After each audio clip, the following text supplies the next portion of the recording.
Nous avons entamé une série d'enseignements sur le mystère de l'héritage ancestral. Donc, on a eu un temps où on a discuté sur c'est quoi l'héritage.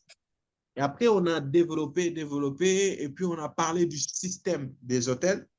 Et sur ça, on a défini c'est quoi les hôtels. Et on a parlé du système des hôtels. Et après ça, on a parlé de comment identifier l'œuvre des hôtels dans la vie d'une personne et aussi dans votre vie si vous avez été dans une influence d'hôtel.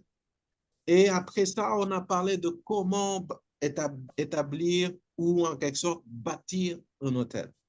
Amen. Et aujourd'hui, on va continuer dans le sens où le thème d'aujourd'hui, c'est j'ai maintenant bâti mon hôtel. C'est quoi la suite? Parce qu'on a parlé de l'hôtel, de l'influence sur la personne. Il faut bâtir l'hôtel en question et tout. Donc, voilà. J'ai maintenant bâti mon hôtel. C'est quoi la suite? Et ça va être l'objet, en fait, de, cette, de cet enseignement. Donc, je vois des réponses, l'entretenir, l'alimenter. OK.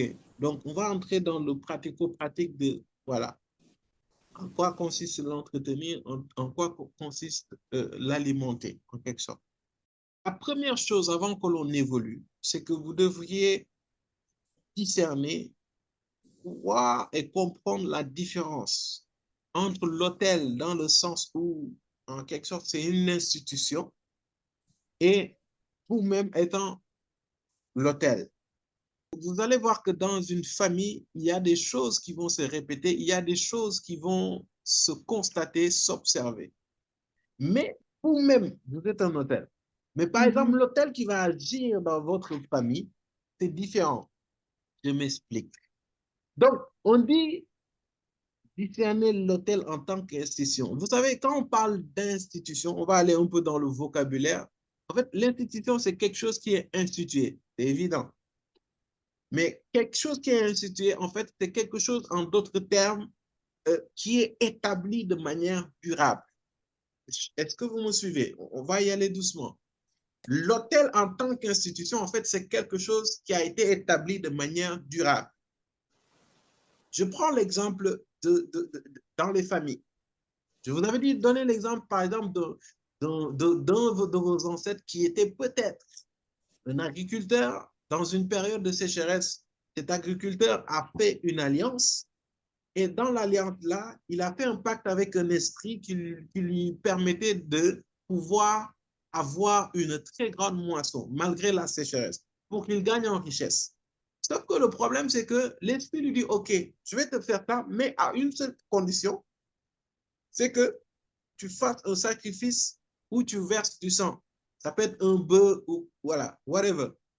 Et vous allez voir que l'ancêtre en question, il va le faire, mais il n'a pas compris que aussi dans les conditions du contrat pour cette alliance-là, l'esprit va lui dire, en fait, j'ai oublié de te dire que au niveau des femmes, à chaque fois, ta fille aînée aura du mal à procréer ou bien la fille aînée de chaque génération aura du mal à se marier.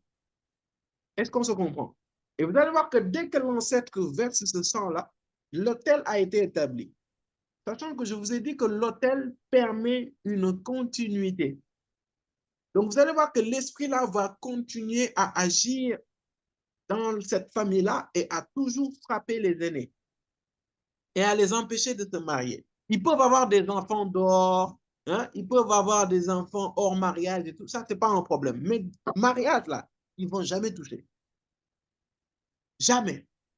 Donc, vous allez voir que cet hôtel-là, en fait, c'est différent de vous, l'hôtel que vous êtes vous. Ça, je vais décortiquer ça. Est-ce que vous me suivez? On y va étape par étape. Yes, Bon, allez, je yes, donnais le côté négatif, mais je donne un côté positif.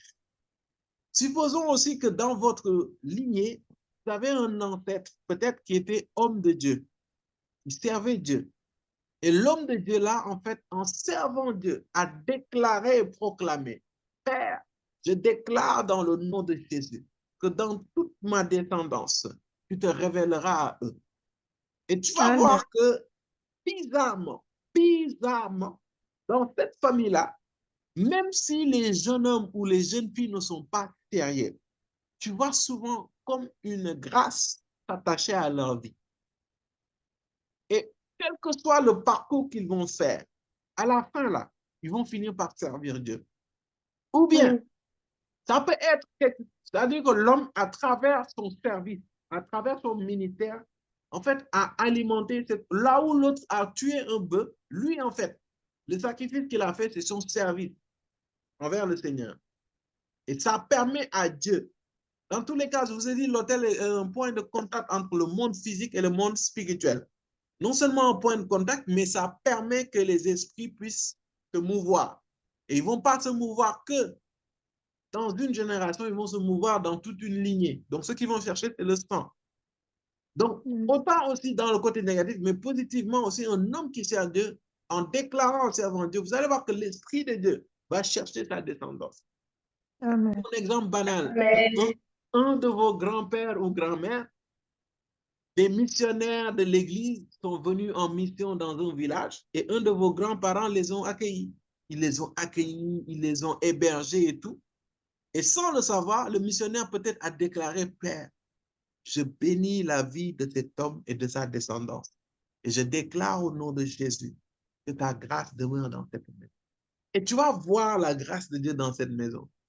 Vous n'avez pas remarqué, il y a une certaine catégorie de chrétiens. Ils ne sont pas bien sérieux, ils ne sont pas très sérieux. Mais c'est bizarre, ils prient moins, ils jeûnent moins, ils méditent moins. Mais tu as l'impression que à chaque fois que vous allez ensemble à un programme de prière, les hommes de Dieu ont une facilité de le localiser et de prier pour lui, de le bénir. Mais toi, jamais on te localise. Parfois, je ne vais pas dire tout le temps. Je ne vais pas dire tout le temps. Vous allez voir qu'il y a une certaine grâce qui est attachée à la vie de cette personne-là. Même s'il n'est pas très sérieux avec Dieu. Mais à cause de l'alliance, en fait, vous allez voir que Dieu va agir dans la vie de cette personne-là. Et ce que le monde ne comprend pas, en fait, c'est ce qui se passe avec Israël. L'histoire Israël-Palestine, frère, qu'on se dise la vérité, tu vas voir que les Israéliens, franchement, ils déconnent. Mais tu as l'impression qu'ils sont toujours protégés, ils vont toujours bien malgré tout ce qu'ils font. Pourquoi? Parce qu'il y a une alliance qui parle sur cette nation, et c'est l'alliance d'Abraham.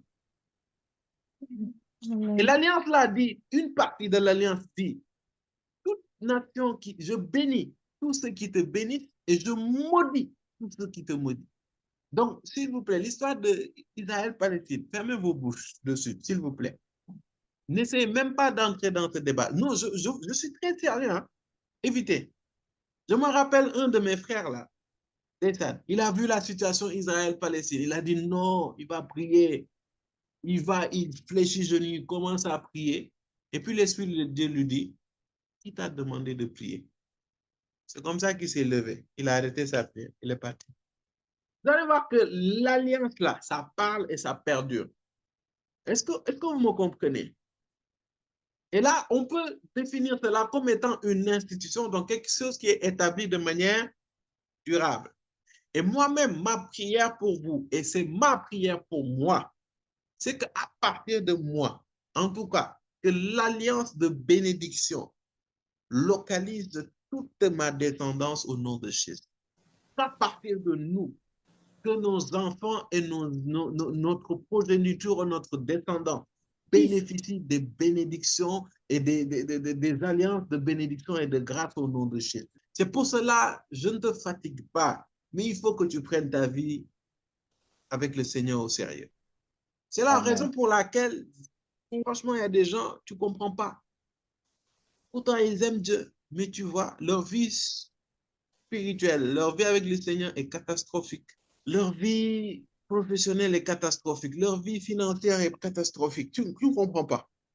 Tu vois aussi des gens qui aiment Dieu, mais tu vois la débauche, ils ne peuvent pas s'en passer.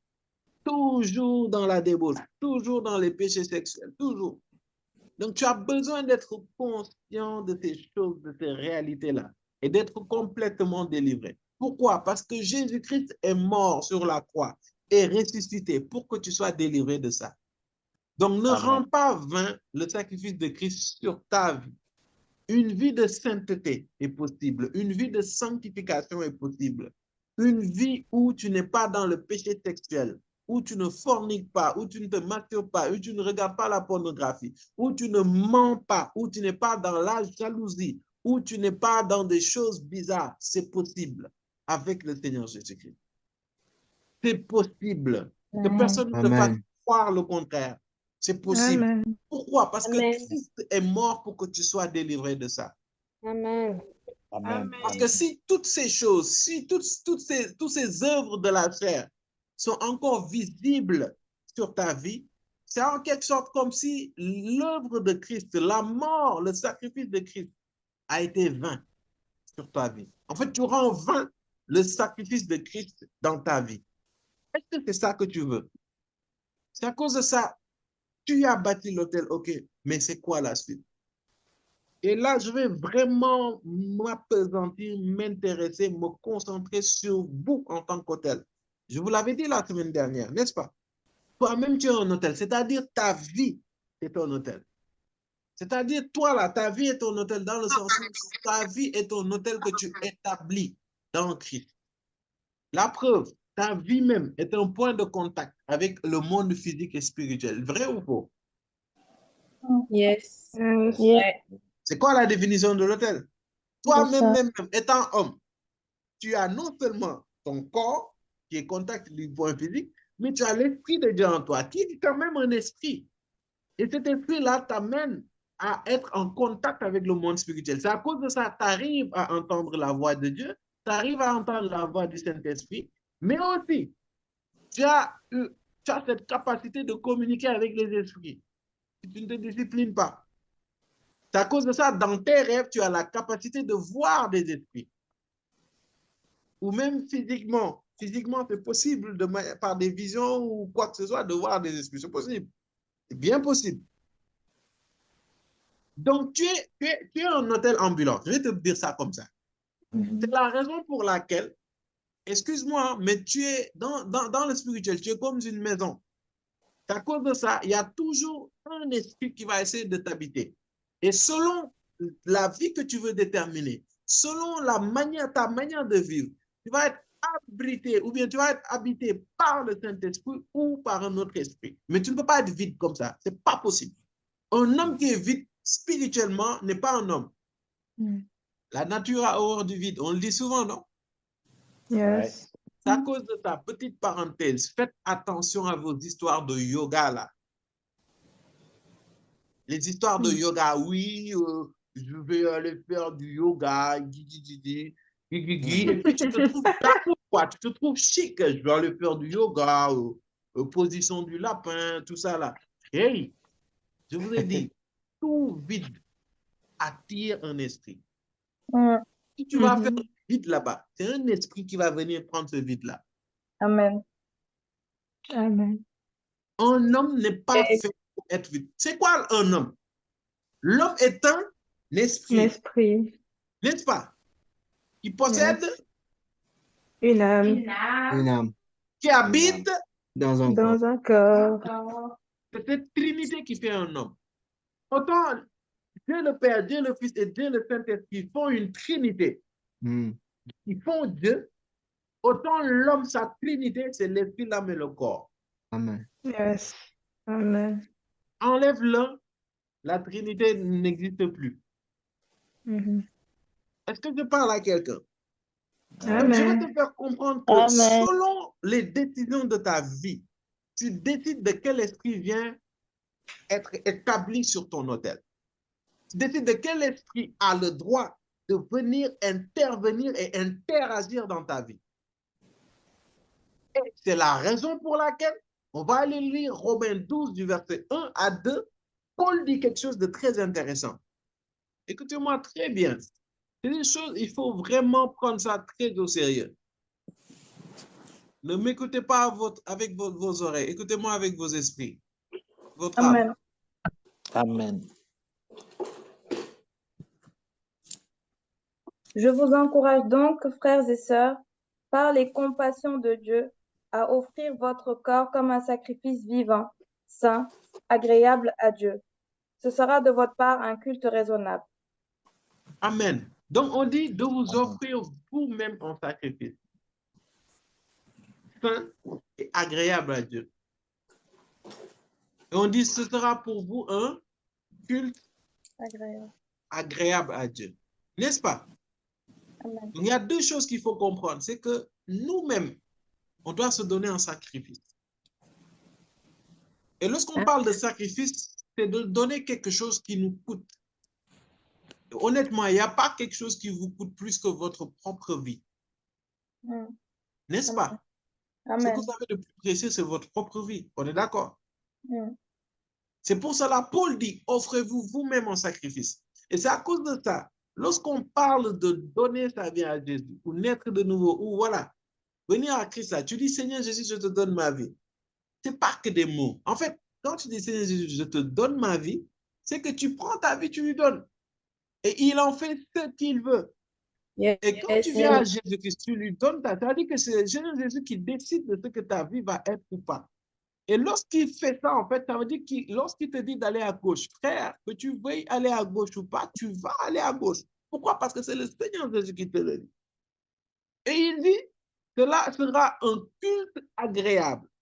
Et j'aimerais qu'on fasse un petit focus sur ce mot culte. Vous allez être surpris. Le mot culte, là, signifie quelque chose. Ça signifie latréa. Et la définition, ça veut dire service ou culte pour louer Dieu. Ça veut dire que quand tu t'offres en sacrifice, tu sers Dieu et c'est comme si tu louais Dieu. À ta vie là, quand tu prends pour mettre ça à disposition du Seigneur Jésus-Christ, en l'obéissant, en le servant, en gros, tu es en train de rendre service ou de louer Dieu. Et c'est là où tu dois comprendre que servir Dieu, ce n'est pas seulement prendre le micro et prêcher et enseigner. Beaucoup croient que servir Dieu, c'est comme moi, je viens, je parle matin, midi, soir, on me dit, tu te dépasses tout le temps, tu pries pour les gens, puis voilà, tu penses que là, c'est bon, tu sers Dieu. Je vous assure, famille, au paradis là, vous allez être sûr, vous allez être très surpris. Vous savez, quand on sera dans le ciel, on aura nos appartements. Il y en a qui vont avoir des studios, il y en a qui vont avoir des T1, des T2, des T3, mais il y en a qui vont avoir des villas, il y en a qui vont avoir des quartiers, il y en a qui vont avoir des villes, il y en a qui vont avoir des nations. Vous savez ça? On ne va pas être récompensé de la même manière. Est-ce que vous le savez? Yes. Yes. Amen. Ok, donc si tu le sais, commence à travailler pour le Seigneur, sérieusement. Amen. Donc, Amen. tu vas être récompensé pas par rapport à ce que tu as fait, mais par rapport à ton obéissance au Seigneur. Et vous allez être surpris. Vous allez voir des gens qui ont des villas et des gens que vous n'avez même jamais vus ou entendu parler. Peut-être même juste des gens qui ne sont là que pour intercéder, que pour prier. Supposons qu'il y a une femme qui prie pour les hommes de Dieu. Et à travers ces prières, les hommes de Dieu là sont fortifiés. Ces hommes de Dieu là touchent chacun 1 million. Ce qui va être noté dans le livre de vie de cette femme-là, c'est 10 millions. Hein? C'est-à-dire le cumulé de ces personnes-là. Juste un exemple comme ça. Amen. Ce n'est pas ceux qui prêchent, ceux qui sont au devant du pupitre, qui sont fortement ceux qui servent le plus. Ce n'est pas vrai, c'est faux. Ceux qui servent le plus, c'est ceux qui obéissent le plus au Seigneur. Amen. C'est à cause de ça, il dit, Amen. donnez-vous en sacrifice. Quand tu donnes un Amen. sacrifice, en fait, on ne peut pas parler de sacrifice sans parler d'obéissance. Ceux qui seront le plus, comment dire, récompensés, c'est ceux qui vont obéir le plus au Seigneur. Quel est ton degré d'obéissance? Excuse-moi, si tu mesures la maturité d'un homme par son service, par les miracles, par les signes, par les prodiges, c'est que tu es immature. On mesure la maturité d'un homme par rapport à sa relation avec le Seigneur, à sa capacité à obéir à Dieu, mais aussi à sa capacité à être à la position où Dieu attend qu'il soit. C'est ça, c'est ces choses. Amen. C'est pas, oui, des méga church ou non, non, non, non, non. Certes, c'est des choses qui peuvent être révélateurs de sa discipline, mais c'est pas ce qui tout, c'est pas tout, ce n'est pas que ça qui détermine cela. C'est pas des choses qui m'impressionnent, moi. Moi, je suis plutôt impressionné par un homme, par une femme qui obéit à Dieu. qui fait ta volonté et qui est là où Dieu attend qu'il soit. Paul demande de se donner un sacrifice nous-mêmes. Donc, ça veut dire que l'un des moyens pour alimenter, parce que, excusez-moi, hein, mais l'autel que tu es toi, l'autel que tu es toi, je vous ai dit, ce qui alimente l'autel, ce sont les sacrifices. Donc, la puissance, le niveau de puissance de l'autel de ta vie va dépendre du niveau de sacrifice qui est libéré dessus. Et l'un des plus grands sacrifices que tu peux faire concernant ta vie, c'est ton obéissance. Obéissance par rapport à Dieu, obéissance par rapport à sa parole. Et tout à l'heure, on va revenir sur la parole. Et bien détailler en quoi le fait d'obéir à la parole de Dieu alimente ton autel et te protège toi. Ça, je vais revenir vers la fin. C'est plus simple. Les autres choses qui vont alimenter ton autel, c'est la prière. Je donne vraiment caricaturalement. Je vous ai dit, l'autel, nous les autels que nous sommes connectés à l'autel ultime qui est l'autel de la grâce. N'est-ce pas? Yes. Donc, sachant que l'autel est un point de contact, est une porte pour que les esprits puissent être libérés. Dans notre cas, nous en Christ, c'est de permettre à l'Esprit de Dieu, le Saint-Esprit, mais aussi aux anges de pouvoir agir et interagir dans notre vie. Donc, plus tu vas alimenter l'autel, plus tu vas permettre à l'œuvre de Dieu, aux anges et au Saint-Esprit d'agir dans ta vie. Et c'est la raison pour laquelle tu vas voir par rapport à un homme ou un autre, l'un va prier pour le même sujet, rien ne va se passer, et l'autre va prier pour un même sujet et la situation va se décanter d'une manière extraordinaire, voire déconcertante. Et tu vas croire que Dieu fait du favoritisme, alors que dans la Bible, on dit que Dieu ne fait exception de personne. Devant Dieu, nous sommes tous au même pied d'égalité. Mais Dieu ne va pas agir de la même manière dans la vie d'une personne par rapport à une autre. Sur le point de la grâce, mais aussi sur le point de la relation que cette personne a et du niveau de révélation que cette personne a de Dieu. Et là, on comprend clairement en fait l'action et le fonctionnement des autels de nos vies. Et je tiens à préciser, parce que je veux effacer cet orgueil que nous avons en tant que chrétiens. Excuse-moi, c'est pas parce que c'est pas parce que tu jeûnes, c'est pas parce que je sais pas moi, que tu pries 12 heures, que, par exemple, tu es dans une assemblée et Dieu fait des miracles, des signes et des prodiges. Je tiens à équilibrer le discours, dans le sens où, OK, il y a les sacrifices, mais Dieu agit. Dieu manifeste des signes et des prodiges, des bénédictions sur la base de sa grâce. Et pas sur la base de ta prière, de ta méditation. Amen. Amen. Et ça, là, Amen. les chrétiens sont orgueilleux sur ça. Et c'est cet orgueil subtil. Ah, tu pries combien de temps? 1 heure de temps. Bon, si Dieu me fait grâce depuis 1 heure. Non, toi, tu blagues. Nous, on prie 6 heures. Nous, on prie 12 heures. Non, toi, tu ne vas jamais voir. Non. Dieu n'agit pas sur la base que tu pries 12 heures ou 6 heures. Dieu agit sur la base de la grâce. Amen. Yes. Maintenant, Amen. la question qui va se poser, c'est quel est le rôle de cette prière? Quel est le rôle de cette méditation? Quel est le rôle de cette relation avec le Seigneur? Son rôle, en fait, c'est de permettre et de faciliter la livraison. Mais la décision de la livraison est sur la base de l'œuvre de la croix et de la grâce. Et c'est pour cela qu'il y a certains chrétiens se croient légitimes, se croient tout permis. Pourquoi? Parce qu'ils prient plus, ils méditent plus, ils jeûnent plus. C'est du n'importe quoi. Amen. Les choses se font, se basent sur la grâce. Et c'est à cause de ça, il y a même des chrétiens. Frère, tu médites, tu jeûnes 40 jours, 30 nuits pour qu'une situation se décante. Frère, tu finis de jeûner le 40e jour. Le 41e jour, tu dors, tu fais les mêmes rêves où on te poursuit. Parce que tu prends mal. Tu crois qu'à travers tes œuvres, Dieu va agir. Donc, tu peux manipuler Dieu. Pas sérieux? Dieu agit par sa grâce. Mais les dispositions, le jeûne, la prière, ce sont des choses qui favorisent toi. En fait, Dieu n'a pas à s'aligner à nous. C'est à nous de nous aligner à Dieu. Et le fait que tu pries, le fait que tu médites, le fait que tu cherches la face de Dieu, c'est pour que toi, tu sois disposé, que tu sois aligné pour que l'œuvre de Dieu puisse se manifester. Mais attendez, c'est que nous lisons la Bible pour lire. Quoi, Jésus-Christ, il a dit tout est accompli. Yes. Sur la croix, Jésus-Christ voyait Maëva.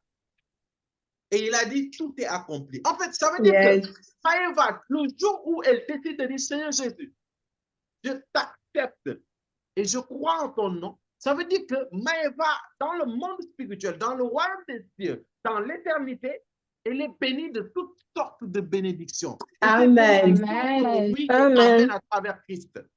Amen. Mais Dieu, dans son amour, dans sa miséricorde, dans sa grâce, ne va pas permettre à Maëva d'avoir le permis à l'âge de 5 ans. Parce que ça veut dire que si elle a le permis à l'âge de 5 ans, elle va conduire à l'âge de 5 ans et elle risque de mourir. C'est pour cela que tu as besoin, à travers la prière, à travers la méditation, de télécharger la sagesse de Dieu, de télécharger l'intelligence de Dieu, de télécharger la connaissance de Dieu, de télécharger les compétences, les talents, tout ce qui va avec pour pouvoir handle la grâce, les bénédictions que Dieu a prévues pour toi. Je ne suis pas en train de t'encourager pour être, comment je peux dire ça, paresseux. Non. Frère, si Dieu ouvre tes yeux, tu vas voir les grâces et les bénédictions. Tout est là. Déjà, tout est accompli. Cette incompréhension va t'amener en fait à non. Ouais, non, je veux une nouvelle voiture. Je vais prier et jeûner. Allez. Tu pries, tu jeûnes. Et ça fait que les chrétiens, c'est vrai, qui méditent, louent, adorent Dieu, mais ils s'y prennent mal. Parce que les motifs peuvent changer tout. Et à cause de ça, ça crée une génération de chrétiens frustrés. Ça, c'est une chose, mais aussi ça crée une génération de chrétiens complexés. Parce qu'ils se disent, non, je ne peux pas y arriver, je ne prie pas comme tel, je ne médite pas comme tel. Hey, laisse-moi te dire, va au rythme du Saint-Esprit, ne va pas au rythme des hommes. Amen. C'est pour cela que tu dois travailler à ce que tu puisses avoir une intimité avec le Saint-Esprit et pouvoir savoir par rapport à telle saison comment le Saint-Esprit t'attend pour prier.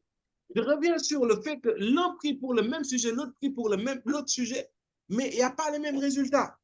Pourquoi? Parce que l'autre s'est plus disposé, en fait, à plus alimenter son hôtel. Voyez des hôtels comme une plateforme et il y a un boulevard qui est connecté au ciel. Selon le niveau de sacrifice, selon ton niveau d'alimentation de ton hôtel, ce chemin va se transformer en route, cette route va se transformer en avenue, cette avenue va se transformer en boulevard. Voilà, mettez le mot que vous voulez. Et ça va faciliter le transfert, en fait. Et je vous avais dit la semaine dernière, c'était la raison pour laquelle, dès que tu commences, ta vie de prière commence à faiblir, tu sens que tu es beaucoup plus sensible à certaines tentations. Là où tu as appris à maîtriser ta colère, là, ton petit frère, ta petite soeur traverse devant toi. Dès qu'il sent mauvais ou qu'elle sent mauvais, tu éclates. Là, tu cherches des histoires. Ah non, là, tu pues. Là, franchement, c'est pour me chercher des histoires. Hey, moi, d'habitude, il y a des choses, tu me les fais. Je ris, je bénis Dieu, et puis j'avance. Là, c'est vraiment quand je suis à la montagne. C'est-à-dire, Sylvie essaie de me titiller, mais je ne réponds pas, je bénis Dieu. Je dis, Seigneur, que ton nom soit béni. Dis avec moi, il y a des jours, elle passe, elle me dit un bonjour de travers. Je dis, mais pourquoi tu me dis bonjour comme ça? D'habitude, tu ne me le dis pas comme ça. C'est un peu plus doux que d'habitude. Donc, ça veut dire que, en passant par là, donc en faisant le racine carré de pourquoi? Parce que, frère, tu n'es pas, la présence de Dieu n'est pas plus grande. Amen. Amen. Tu ne comprends pas. Pourquoi? Parce que ton hôtel, le feu qui est sur ton hôtel commence à... Donc, l'Esprit de Dieu qui t'alimentait au niveau du fruit de l'esprit, notamment la tempérance, Parce que ton hôtel diminue, en fait, tu es en train de réduire le boulevard pour permettre au Saint-Esprit de... Et c'est la raison pour laquelle moi, je le vis. Hein. Franchement, moi, je ne suis pas de ces hommes de Dieu qui croient qu'ils sont les meilleurs, ils n'ont pas de problème, ils connaissent tout. Non, non, non. Moi, je vous parle. Est-ce qu'on peut parler? C'est-à-dire, ma vie de prière, quand ça baisse, c'est-à-dire, tout s'accumule. C'est-à-dire, tu sens que tu es sous pression, tu es tendu, mais tu ne comprends pas. Vérité. C'est-à-dire, au boulot, c'est compliqué. C'est lourd au boulot. Les affaires, les projets, c'est compliqué. Ceci, c'est compliqué. Les amitiés, même dans la famille, papa, maman, papa. C'est-à-dire, c'est normal. C'est que me comprend. Amen. Yes. C'est-à-dire, c'est bizarre. Tu vis la même vie, mais la pression est autre. Qu'est-ce qui m'arrive? Et c'est comme si les problèmes viennent en même temps. Souvent, c'est un signe que tu dois alimenter ton hôtel. Alimenter ton hôtel. Tu sais pourquoi? Parce que, vous savez, à force de t'exposer à la prière, à force de t'exposer à la méditation, en fait, tu permets à l'Esprit de Dieu de t'environner et de prendre de la place en toi. Tu permets aussi. Vous ne voyez pas que c'est bizarre. Le Seigneur Jésus, non, on va commencer par l'autre. On va commencer par la veine. Le Seigneur Jésus, vous allez voir qu'avant qu'il ne soit attrapé, on a dit qu'il priait dans Gethsemane, n'est-ce pas? Il a prié jusqu'à le sang commencer à se verser. Et là, il a prié. Le sang commence à se verser. Rien ne s'est passé, on est d'accord? Je suis en train de vous montrer deux choses. La puissance de la prière associée à la puissance de l'obéissance, de la volonté de Dieu. Vous allez voir qu'il y a quelque chose de bizarre qui s'est passé. Dès que le Seigneur Jésus a dit, Seigneur, non pas ma volonté, mais ta volonté. En d'autres termes, à Gethsemane, est-ce que vous saviez que le Seigneur Jésus ne voulait pas forcément aller? C'est-à-dire sa chair lui disait, non, tu ne vas pas aller te faire crucifier. Frère, tu vas souffrir. C'est comme ça, Jésus luttait, en fait. Et c'est là où tu vois la dimension 100% homme de Jésus. Et à ce moment-là, sa dimension 100% homme luttait avec sa dimension 100% Dieu. C'est à cause de ça, il priait jusqu'à son sang couler. Et nous, en tant qu'hommes, en tant que chrétiens, on est à l'image de Jésus-Christ. Ça dit que notre côté 100% chair combat avec notre côté 100% esprit, à d'autres termes, Saint-Esprit. C'est à cause de ça, il y a toujours cette dualité. Et tu vas voir qu'à travers la prière, tu permets au Saint-Esprit de prendre le dessus. Et Jésus-Christ, à ce moment, lorsqu'il priait, il a permis à son côté 100% Dieu de prendre le dessus. Et il a dit, non pas ma volonté, mais ta volonté. En d'autres termes, il a accepté d'aller mourir à la croix pour que toi et moi soyons sauvés. Amen. Yes. On dit quelque chose. Amen. Et à ce moment-là, les anges vinrent le fortifier. Il en est de même pour toi et moi lorsque nous prions, lorsque nous cherchons la face de Dieu, mais aussi attaché à l'obéissance. Il ne suffit pas juste de prier ou de méditer pour que les anges viennent te fortifier. Il faut le faire dans l'obéissance de la parole de Dieu.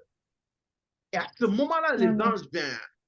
L'autre épisode, pour vous montrer la puissance de l'obéissance, cette fois-ci attachée aux jeunes. Le Seigneur Jésus, lorsqu'il fut baptisé, il alla dans le désert. Il jeûna 40 jours et 40 nuits. Ce qui est bizarre, excuse-moi, hein, je vais te dire quelque chose, je peux te choquer. Le diable n'en a rien à faire que tu jeûnes ou que tu pries. La preuve, le Seigneur Jésus a jeûné 40 jours et 40 nuits non-stop. Il a attendu jusqu'au 41 jours, il est venu le rendre visite.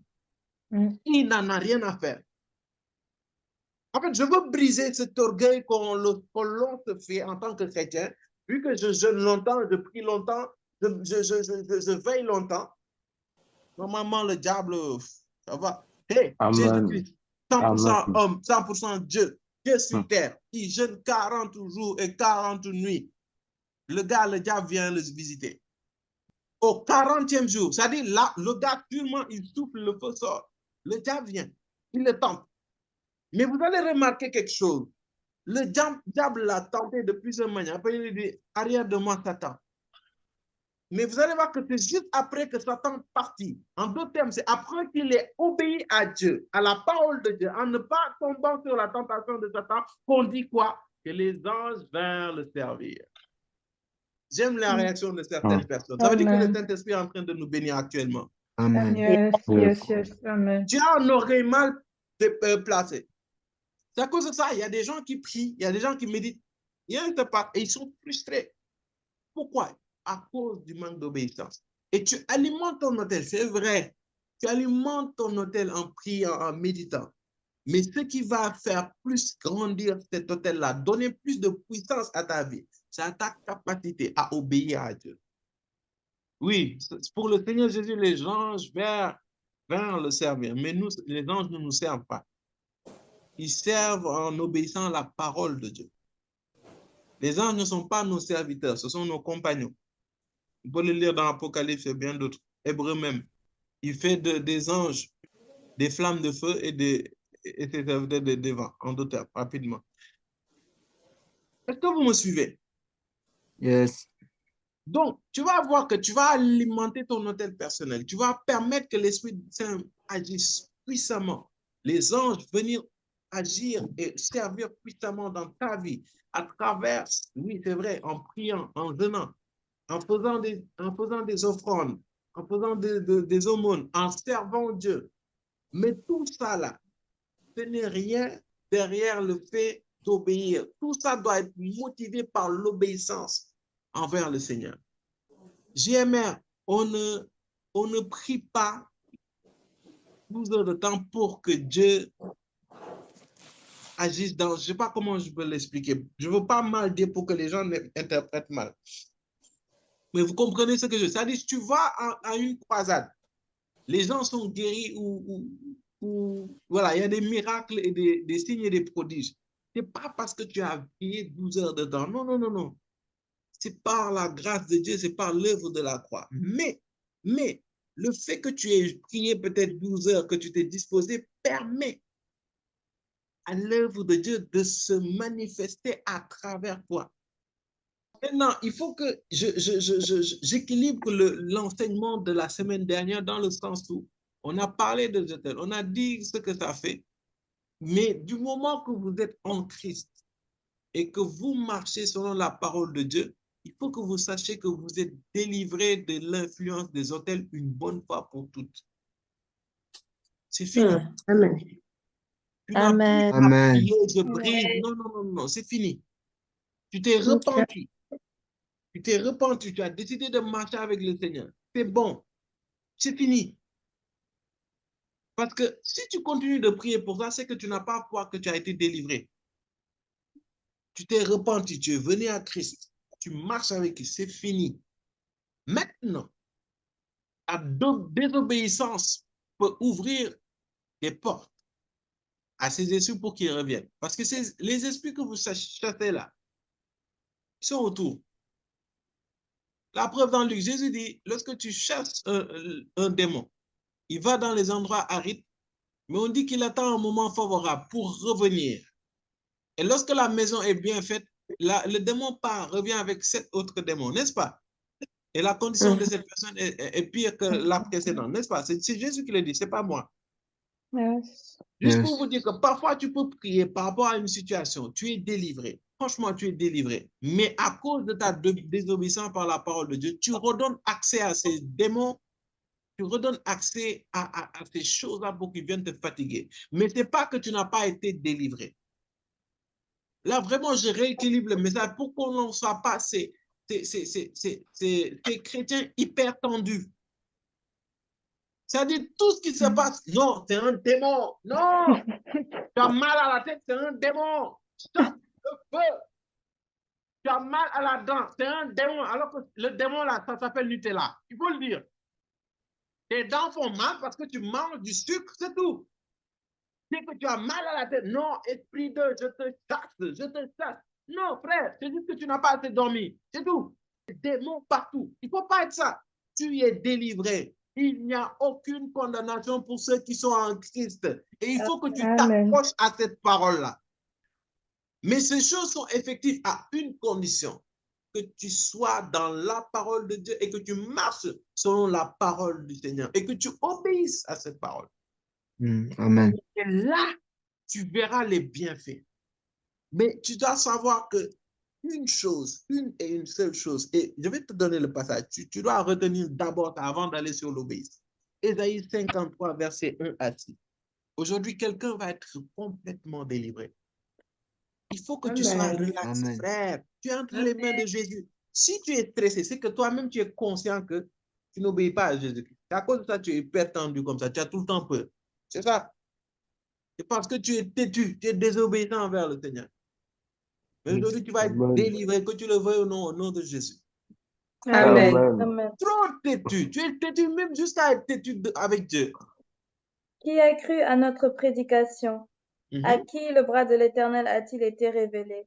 Il a grandi devant lui comme une jeune plante, comme un rejeton qui sort d'une terre toute sèche. On parle du Seigneur Jésus. Il n'avait ni beauté, ni splendeur propre à attirer nos regards, et son aspect n'avait rien pour nous plaire. Méprisé et délaissé par les hommes, homme de douleur, habitué à la souffrance, il était pareil à celui face auquel on détourne la tête. Nous l'avons méprisé, nous n'avons fait aucun cas de lui. Pourtant, ce sont nos souffrances qu'il a portées, c'est de nos douleurs qu'il s'est chargé. Et nous l'avons considéré comme puni, frappé par Dieu et humilié. Mais lui, il était blessé à cause de nos transgressions, brisé à cause de nos iniquités. La punition qui nous donne la paix est tombée sur lui, et c'est par ses meurtrissures que nous sommes guéris. Point. Si tu dois retenir le dernier verset. Il a été puni par nos fautes, en d'autres termes par nos péchés, brisé par nos iniquités. Si Jésus a été puni et a été brisé, c'est pour nos fautes, c'est pour nos péchés et nos iniquités. D'où l'importance de reconnaître ses fautes, ses péchés, ses iniquités, ses faiblesses et se repentir et demander pardon au Seigneur. Ça, c'est un point. Mais aussi, c'est par ces meurtrissures que nous sommes guéris. Tout ça là, ça s'englobe, c'est effectif dans ta vie lorsque tu viens à Jésus-Christ et que tu marches selon sa parole. Normalement, tu dois arrêter d'avoir tout le temps peur, hyper tendu, c'est esprit de tel, esprit de tel, esprit de tel. Est-ce que tu es sauvé ou pas? Yes. Parce qu'il faut le dire. Le fait que tu es tout le temps hyper tendu, non, c'est sûrement un esprit qui m'a attaqué, patati patata, ça ouvre un accès aux esprits parce que c'est un esprit de peur. Et cet esprit de peur est une porte d'accès pour tout autre esprit. Et cette peur traduit en fait, vous savez, on n'est pas que physique, on est spirituel. En fait, la peur que tu vas dégager, c'est un signe, en fait, dans le monde spirituel, que tu n'as pas la ferme assurance que tu es sauvé par Jésus-Christ. Et ce doute-là qui va se créer va donner l'alerte aux esprits et aux démons pour venir t'attaquer. Ça ne se fait pas automatiquement, je suis d'accord. Mais tant que tu laisses cette peur, tout le temps tu as peur, tout le temps moi, tu ne comprends pas. Et pourtant, tu as Dieu, tu as le Saint-Esprit, Dieu en toi, Dieu est avec toi. Mais tu es tout le temps apeuré, tu es tout le temps inquiété. Non, tu n'es pas en paix. Et pourtant, on a dit l'Esprit de Dieu là, c'est aussi l'Esprit de paix. Tout le temps, tu es en train de chercher un démon. C'est-à-dire, même quand tu es en paix là, non, tu dis non, c'est trop facile. Je suis en paix, il faut que j'ai un problème là. Que je parle à quelqu'un. Je ne suis pas en train de t'encourager à être intelligent. Non, non, non, non. Le diable est là. On dit qu'il rôde. C'est comme un lion rugissant. C'est-à-dire, il va te chercher à t'attaquer. Et souvent même, il va t'attaquer. La Bible, le malheur a souvent le juste. Mais quelque chose de sûr, tu dois garder ta paix. Excuse-moi, mais même dans l'obstacle, tu dois être en paix. Même dans la douleur, tu dois être en paix. Moi, je vous donne mon témoignage. Moi, j'étais là, je me suis douché, je me suis bien habillé, j'allais aller comment dire, travailler. Matin, on m'appelle, ton père est décédé. Je ne sais pas comment faire. J'ai dit quoi? On m'a dit ton père est décédé. J'ai dit ok. La première chose que j'ai faite, c'est j'ai dit d'accord, je vous rappelle. J'ai raccroché. Je ne vous cache pas, les larmes sont tombées. Après, l'autre réflexe, j'ai appelé ma mère. Elle a crié. Ça m'a déchiré le cœur. J'ai dit, d'accord, je te rappelle. Je raccroche, je dépose mon téléphone. Je m'assois, je crie à Dieu. J'ai crié à Dieu. J'ai dit, Seigneur, franchement, là, c'est chaud, c'est douloureux. Mais je veux que tu me fortifies. Parce que je sais, tu m'as déjà préparé. Parce qu'une semaine avant, Dieu m'avait déjà préparé. Dieu m'avait révélé déjà certaines choses. Mais je ne m'attendais pas, en fait, que ça vienne comme ça, en fait. Ça va toujours te surprendre. Même si Dieu te parle, ça va toujours te surprendre. Mais je me suis confié à lui. C'était un moment douloureux, c'était un moment triste, c'était un moment dur. Mais il y a une chose qui est là, c'est ta paix. Et j'ai dit, Seigneur, moi, je me livre à toi, quoi. Tu es souverain et tu fais ce que tu veux. Amen. Ce que tu veux. Et je me plie et je me soumets à ta volonté. Parce que des pensées vont venir. Amen. Tu as prié pour des hommes, tu as prié pour des cancéreux ont été guéris. Pourquoi tu n'as pas prié pour ton père? Maintenant, là, il est mort. Il y a des pensées qui vont venir comme ça, hein, je vous préviens. Vous les chrétiens, ça va venir, tôt ou tard, il faut le dire. Donc, je vous prépare. Vos proches vont partir, mais il y a des pensées qui vont monter. Oh, tu pries pour des gens, il y a des choses qui te passent. Oh, où est ton Dieu? Ça, c'est le diable qui veut te déstabiliser. Automatiquement, le diable, c'est pour vous dire, ce n'est pas votre copain. Il s'en fichait que je sois en deuil, que je sois hyper triste. Il en a profité. J'étais acculé de voix. Acculé de voix, je vous assure. Les gens me voyaient tenir comme ça, mais j'étais acculé. Il y avait des voix qui se forçaient en moi. Tu es un homme de Dieu et tu as laissé ton père mourir. Tu pries pour des gens. Il y a des cancéreux qui ont été guéris. Il y a des gens qui ont eu des maladies incurables. Tu as prié pour eux. Ils ont été guéris. Où est ton Dieu? Des pensées comme ça qui s'acculent. Je vous assure, hein, c'était horrible. Donc, non seulement tu dois gérer ces pensées, combattre ces pensées. Famille, le plus dur, c'est de se combattre soi-même. Ce n'est pas de combattre des démons. Tu dois gérer tes pensées. En même temps, tu dois gérer tes émotions. En même temps, tu dois gérer les problèmes, les administrations, l'organisation. En même temps aussi, tu dois gérer tes fils et tes filles spirituels, les brebis, les anges. Donc, il y avait tout ça là. Je vais être honnête avec vous. Si ce n'était que moi, j'avais flanché depuis. Mais très tôt, je me suis confié au Seigneur. Yes. J'ai crié, j'ai pleuré jusqu'à crier, seul dans ma chambre. Ce n'est pas encore marié. J'ai crié, j'ai pleuré jusqu'à crier, seul dans ma chambre. Avant, j'étais en France. J'ai pleuré, j'ai crié à Dieu. J'ai dit, Seigneur, là, c'est quoi ça? J'ai mal, mais je veux me confier à toi. Parce qu'il n'y a que toi qui peux me fortifier, et personne d'autre. Si ce n'est toi, c'est personne. Donc, je me confie à toi. J'ai fini. Amen. J'ai fini. Je me suis levé, j'ai essuyé, j'ai pris mon billet. Le lendemain, je suis parti au Sénégal. Et puis aussi, le Sénégal avec son lot de combats. Parce que les gens, c'est à travers les décès qui vont profiter pour attaquer et diviser la famille. Mais gloire soit rendue au Seigneur. Nous avons tenu ferme. Dieu m'a donné la force. Amen. Et tu sentais clairement que spirituellement, il y avait un combat. Voilà. Et puis, tu gères aussi les combats spirituels. Parce que si tu es plus là spirituellement, tu vois, tu perçois des choses.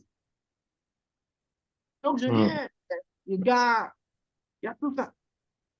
Et puis, il y a des situations, des cérémonies, on me dit de faire ça. Il y a une cérémonie, on m'a dit, tu dois faire ça, devant tout le monde. Eh, j'ai pris leur pagne là, j'ai déposé, j'ai pris mon sac. Devant tout le monde, je me suis retourné, je suis parti. Les gens ont dit, je suis indiscipliné, je suis rebelle, je suis truc. Moi, en partant, mon cœur était déchiré parce que je me disais, on est en décès. Et j'agis comme quelqu'un qui veut diviser la famille. Mais j'avais dit une phrase, j'ai regardé le ciel, j'ai dit, Seigneur, je te respecte trop pour poser ces actes-là. Parce que moi, c'est toi que je crains et c'est à toi que j'obéis, pas aux hommes. Et puis, on part. Et puis, il y a des gens qui, bon, il y en a qui ont témoigné que voilà, ça les a, en me regardant, ça les a fortifiés. On va au décès, à l'enterrement même, il y a eu des situations. Jusqu'à il y a eu des altercations. Je suis venu, j'ai ramassé des gens là-bas. Dieu m'a donné cette même force de gérer ces situations. On va même, on enterre mon père. C'est moi qui ai pris, tu vois, quand on t'enterre directement, on met le ciment. et tu notes en attendant qu'on mette. C'est moi qui ai noté le nom de mon père, la date de décès et tout. C'est moi. Et je suis le deuxième plus jeune. Nous sommes 5. Et tu vois que c'est la force du Seigneur. Et c'est comme si le Seigneur me testait par rapport. OK, tu m'as toujours servi. Je t'ai toujours soutenu. Mais maintenant que tu es en difficulté, comment tu vas faire? Est-ce que tu es fidèle? Vous ne pouvez pas dire que vous êtes fidèle à Dieu, que vous aimez Dieu, l'autre que tout va bien. Vous êtes des comédiens. Amen. Vous êtes des comédiens. Vous ne pouvez pas me dire que vous aimez Dieu. C'est dans l'épreuve que je saurai si vous aimez Dieu ou pas.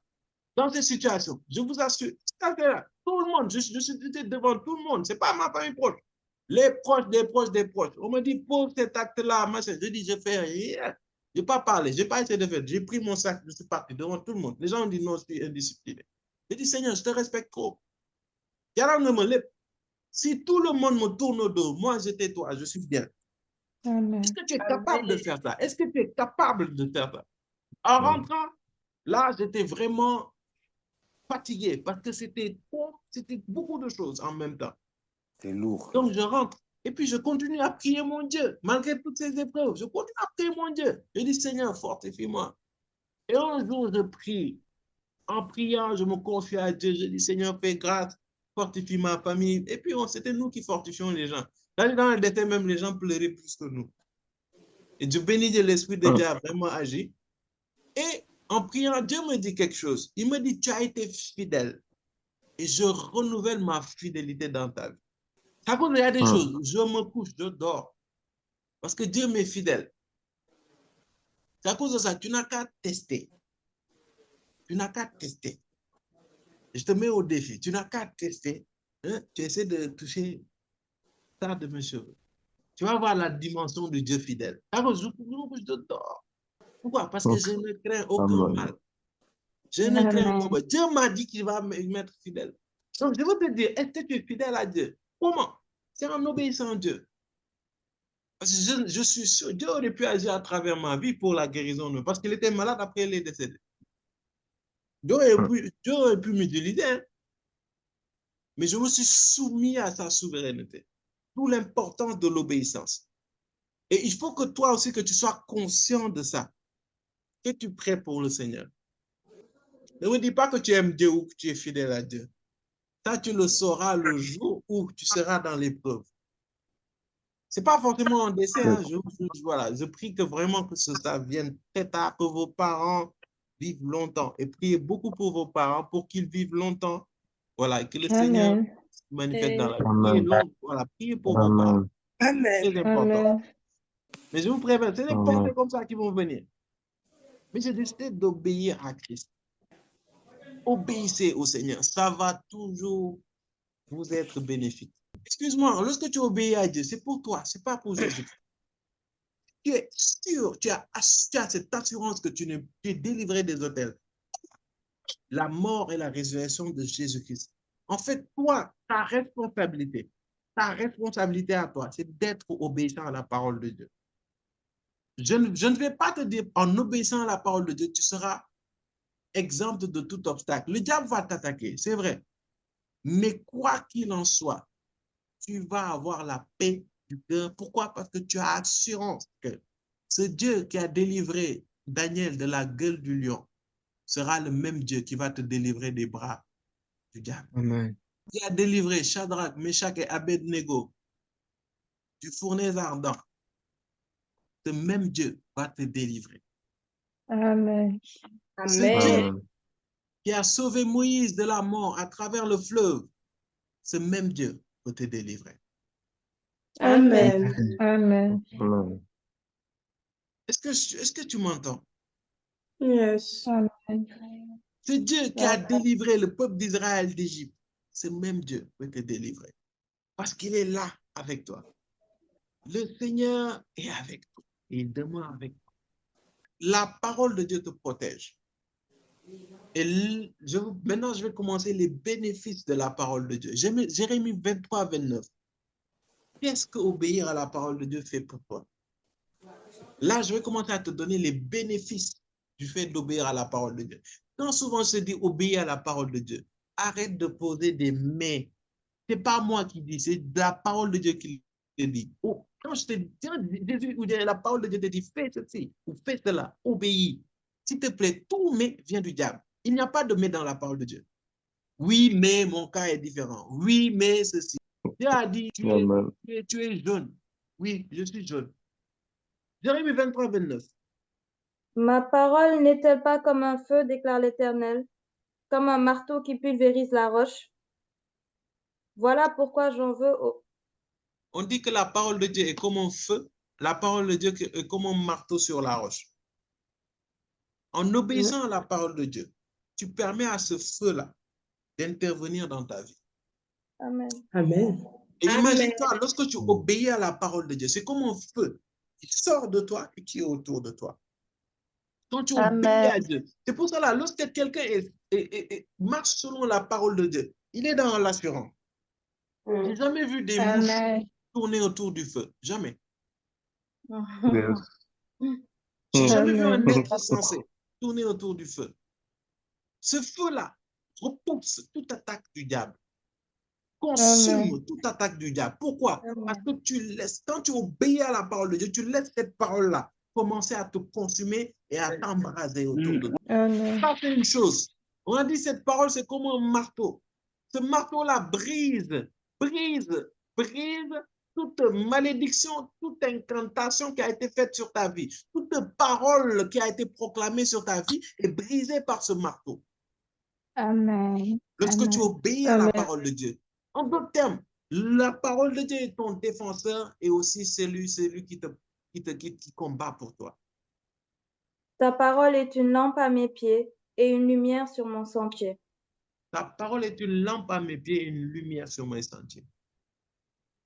Parfois, il peut t'arriver que tu sois perdu, complètement perdu.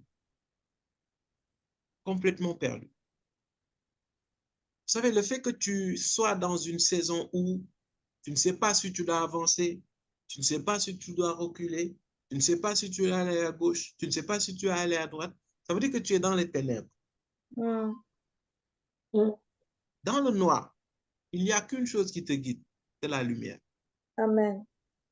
Yes. Et lorsque tu obéis à la parole de Dieu, lorsque tu écoutes, tu entends la parole de Dieu et que tu gardes la parole de Dieu, peut-être que ça va paraître rien, ces paroles que je suis en train de te dire. Mais peut-être viendra un jour, ces paroles-là vont être cette lumière qui va te guider pour sortir de cette situation. Là, tu dois connaître la parole de Dieu. Et la parole de Dieu, c'est la Bible déjà, mais aussi c'est à travers ces temps d'enseignement, ces enseignements que vous écoutez. Mais aussi, la parole de Dieu, c'est le Saint-Esprit qui te parle à travers les convictions, à travers les visions, à travers les rêves, à travers les songes, à travers toutes ces choses. Et c'est cette lumière-là, cette lampe-là, c'est pour t'éclairer. Mais cette lumière, c'est pour te guider. Parce qu'on dit, ta parole est comme une lampe dans mes pieds, une lumière dans mes sentiers. En fait, la lampe éclaire et la lumière va te guider. Pourquoi je dis ça? Rappelez-vous du peuple d'Israël. Lorsqu'il marchait dans le désert, on disait que la nuit, il y avait une colonne de feu. Et cette lumière-là va t'orienter et va te donner et cette lumière va te traduire par des idées, en fait. Yes, amen. À travers la parole de Dieu, tu vas voir que sur la base de tes paroles, Dieu va te donner des idées. Et je parle aujourd'hui à quelqu'un. Je ne sais pas quelle situation tu es en train de vivre. Peut-être actuellement, tu es dans une situation où tu ne sais pas quelle décision prendre. Tu ne sais pas où aller. Tu ne sais pas quoi faire. Tu ne sais pas où mettre la tête. Aujourd'hui, je veux te dire qu'il y a une parole qui est une lampe, qui est une lumière dans ta vie que tu dois saisir. Amen. Mais tu as du mal à saisir cette lumière. Tu as du mal à expérimenter cette lampe. Pourquoi? Parce que tu es trop focalisé sur ton problème, sur ta situation, au lieu d'être focalisé sur Dieu, sur sa parole. Il y a une relation que tu veux arrêter. Il y a une séparation que tu veux faire. Tu ne sais pas si tu dois le faire ou que tu ne dois pas le faire. Que la lumière et la lampe viennent à toi et te Amen. donnent la décision. Amen. Amen. Amen. Amen. Amen. Amen. Pour d'autres, tu as un choix à faire par rapport au travail. Tu ne sais pas que le Seigneur te donne la lumière et la lampe pour Amen. savoir quoi faire. C'est Amen. un voyage que tu dois faire. Mais tu ne sais pas si tu dois aller dans ce pays ou pas. Ou bien tu ne sais pas si tu dois aller maintenant ou plus tard. Que le Seigneur, que la lumière du Seigneur t'éclaire. Il y en a, c'est le travail. Il y a un choix stratégique à faire. Tu as besoin de la lumière de Dieu. Tu as besoin de la lumière de Dieu. Il y a un choix stratégique que tu veux faire. Donc, Hébreux 4, verset 12, les bienfaits de la parole, les bienfaits d'obéir à la parole de Dieu. En effet, la parole de Dieu est vivante et efficace, plus tranchante que toute épée à deux tranchants, pénétrante jusqu'à séparer âme et esprit, jointure et moelle. Elle juge les sentiments et les pensées du cœur. Elle juge les sentiments et les pensées du cœur. Famille, la parole de Dieu, le fait d'obéir à la parole de Dieu, te permet de juger les sentiments et les pensées du cœur. Vous savez pourquoi la parole de Dieu est si importante? On a dit que c'est une épée tranchante. Et on dit que ça sépare esprit et âme. Vous savez, c'est très, très, très, très, très difficile de discerner l'esprit de l'âme. Amen. C'est difficile de les séparer. Et vous allez voir, même dans la Bible, selon les traductions, parfois on parle d'esprit à la place de l'âme, parfois on parle de l'âme à la place de l'esprit. C'est pas qu'on ne connaisse pas vraiment c'est quoi la définition, mais c'est difficile d'établir une limite entre les deux. Très difficile. Très, très, très difficile. Parce que autant l'âme est en contact avec le monde spirituel aussi, tout comme l'esprit. Mais on dit la parole de Dieu a cette capacité. La preuve, pourquoi je vous dis l'âme est complexe, tout comme l'esprit. La Bible dit que le cœur de l'homme est tortueux. Qui peut le connaître? Le cœur de l'homme est tortueux. Qui peut le connaître? Si ce n'est celui qui l'a créé. Le cœur de l'homme est bizarre. Tu vas avoir un homme vertueux, un bon père, être un mari catastrophique. Tu peux voir des hommes tellement bons, tellement gentils, tellement de bons pères. Tu les regardes, tu te dis que eux, c'est les meilleurs pères de famille. Mais ils sont de mauvais maris parce qu'ils trompent. Il y a des hommes, tu les regardes, tu dis que ce sont des adultères, tu ne vas jamais les croire. Et pourtant, c'est de bons hommes. Le cœur de l'homme est tortueux. Parfois, tu vas voir, il y a ton ami. Vous avez grandi ensemble. Vous avez gardé les brebis, les bœufs ensemble. Un jour au lendemain, les relations s'éclatent et se déchirent. Le cœur de l'homme est tortueux. Tu peux voir un homme, une femme, tu t'investis en lui. Tu l'aides, tu le soutiens, tu l'enseignes, tu pries pour elle. D'un jour à l'autre, il commence à te calomnier, à te critiquer. Le cœur de l'homme est tortueux. Et ça, là, il faut que tu incrémentes ça une bonne fois pour toutes. Les Sénégalais disent que nit de lëndëm. C'est un fait. En fait, c'est le cœur qui est obscur et qui est difficile à discerner.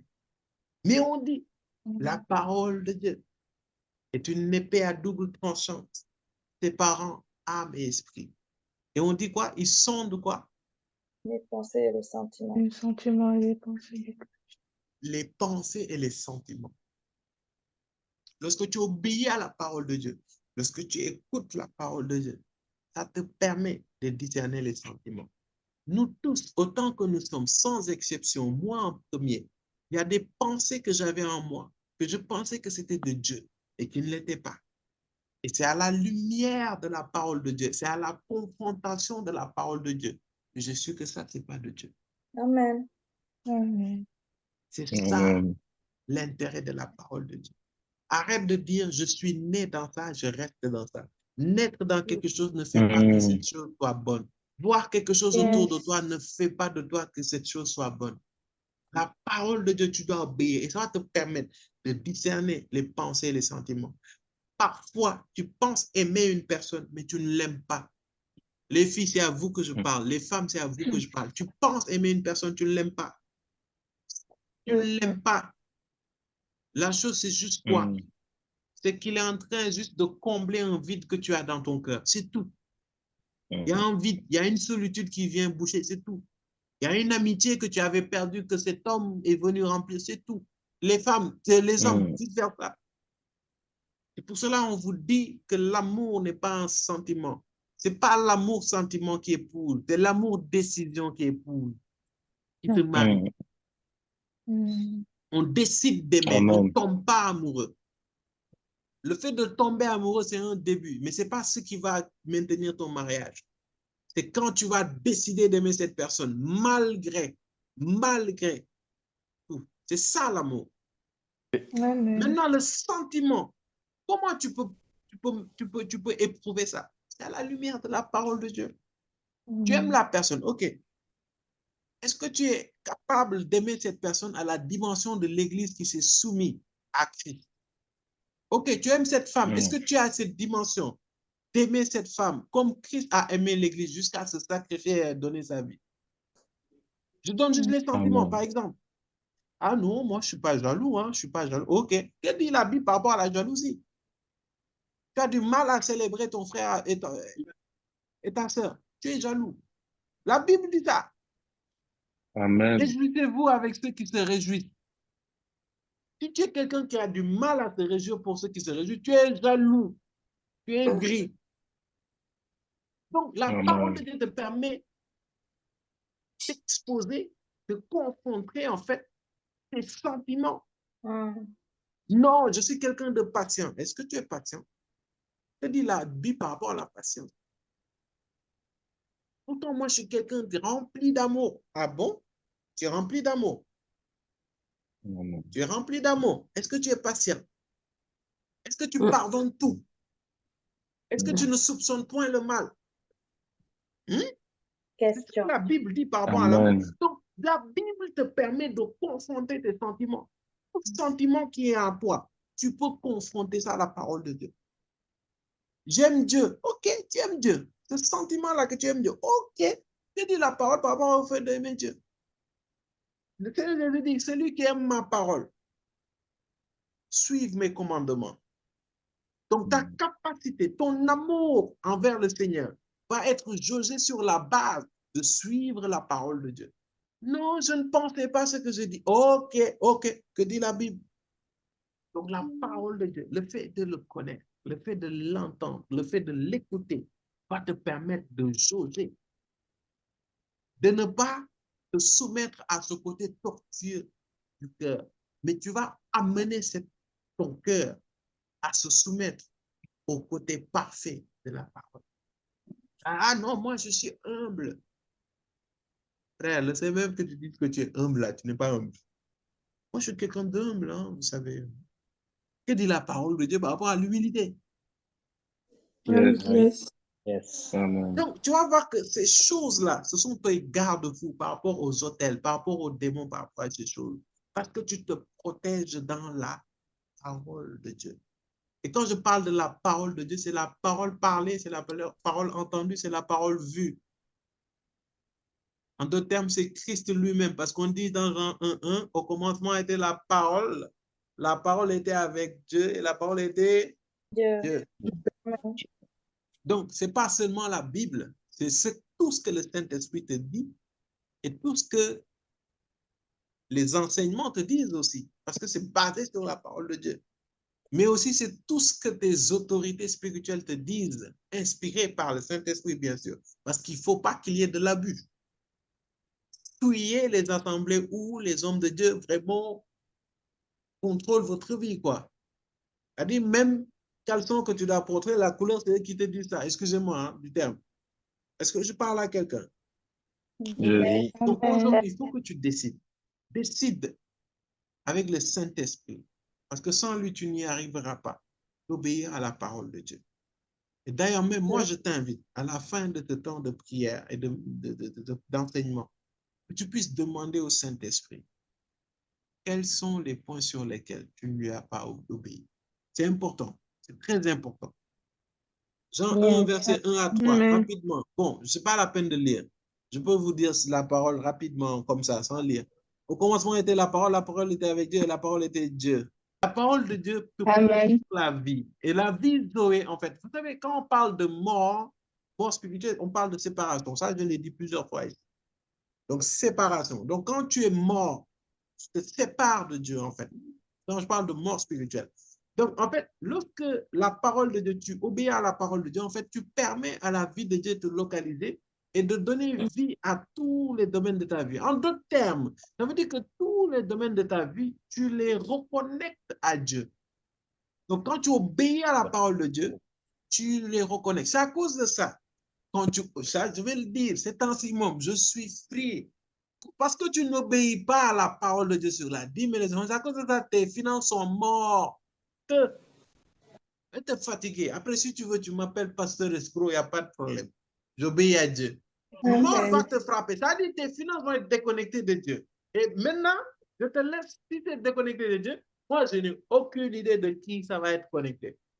Lorsque tu donnes la dîme, c'est un moyen de dire à Dieu, Seigneur, ce que j'ai reçu là, c'est toi, c'est à toi.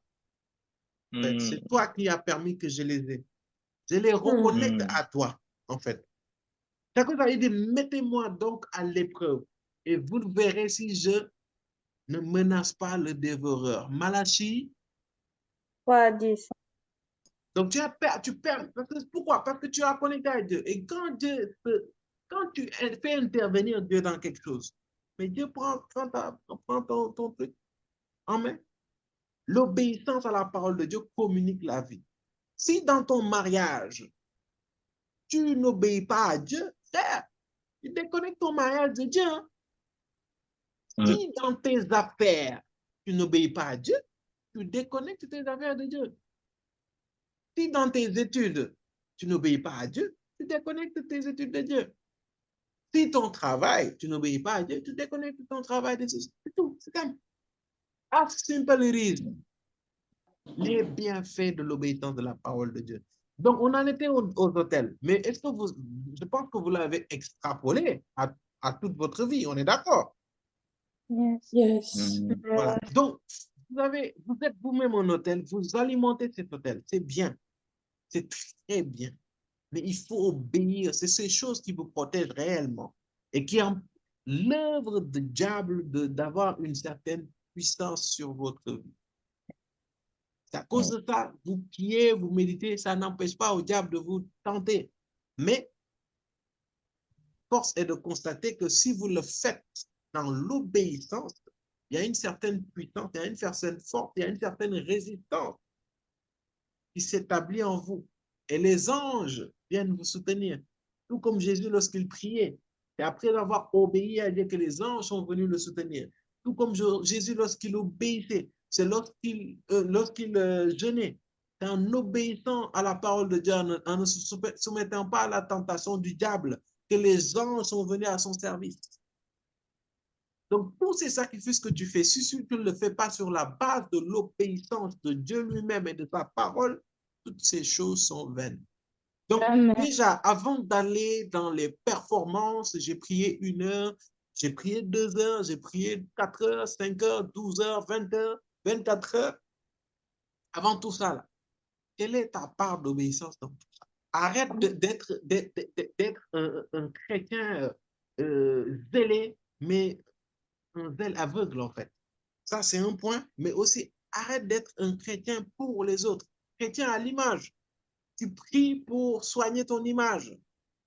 Et pour les serviteurs de Dieu ici, arrête de prier uniquement pour servir Dieu, pour avoir un message, pour avoir une révélation, pour avoir ceci ou cela. Attention à toi.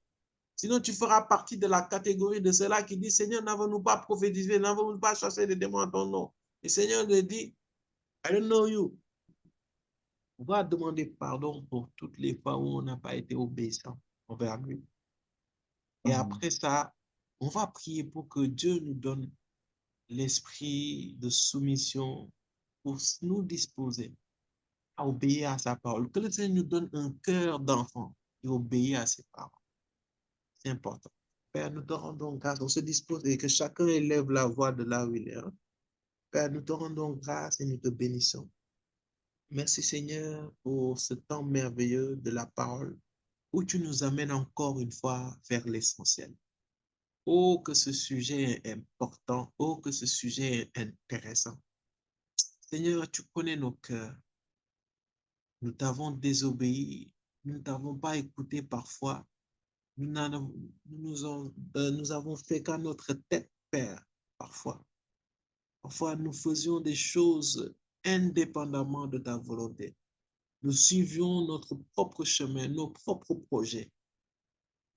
Et nous voulons aujourd'hui sincèrement et humblement te demander pardon. De là où tu es, prends le temps de demander pardon au Seigneur pour toutes les fois où tu lui as désobéi, pour toutes les fois où tu n'as pas été obéissant, pour toutes les fois où tu as préféré faire tes propres projets, prendre tes propres décisions. Oh Père, je te demande pardon.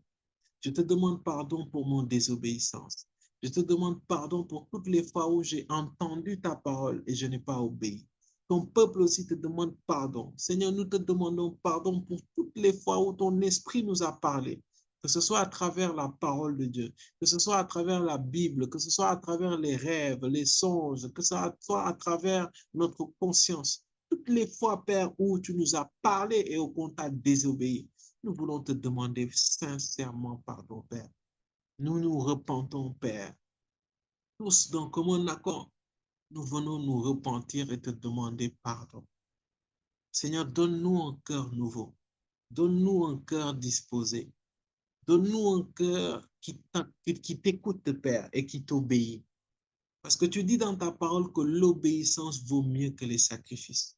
Et à travers de ton enseignement aujourd'hui, nous savons oh combien il est important d'obéir à ta parole. Et aujourd'hui, nous ne voulons pas être un peuple au front dur, un peuple qui était insensible. Tu avais dit à cette parole au peuple d'Israël, et nous ne voulons pas être dans le même cas que le peuple d'Israël, mais nous voulons être dans le cas de la Jérusalem, du Jérusalem céleste, Seigneur, de la nouvelle patrie céleste, pardon. Et Père, s'il te plaît, donne-nous un cœur nouveau, que ton Esprit Saint vienne nous localiser et que ton Esprit Saint nous donne un cœur disposé, un cœur soumis à ta parole, un cœur qui te cherche. Et nous parlons à toute forteresse, à tout système de pensée, à tout prison intérieure, Seigneur, qui s'était érigé en nous et qui voulait nous empêcher, oui, de t'obéir, Seigneur, que ces choses soient ébranlées, anéanties au nom de Jésus. Seigneur, à partir d'aujourd'hui, nous voulons que tu arraches toutes choses qui nous empêchent de t'obéir. Arrache toutes choses qui nous empêchent de faire ta volonté et ta volonté seule. Ouvre nos cœurs. Ouvre nos cœurs et révèle-nous, Père, toute chose qui n'est pas de toi. Toute chose qui n'est pas de toi. Toute chose qui n'est pas de toi. Et toute chose qui nous empêche de faire ta volonté. Que ces choses disparaissent. Et que nous soyons comme des enfants obéissants. Obéissants à ta parole. Et cela dans le nom précieux et puissant de Jésus. Amen.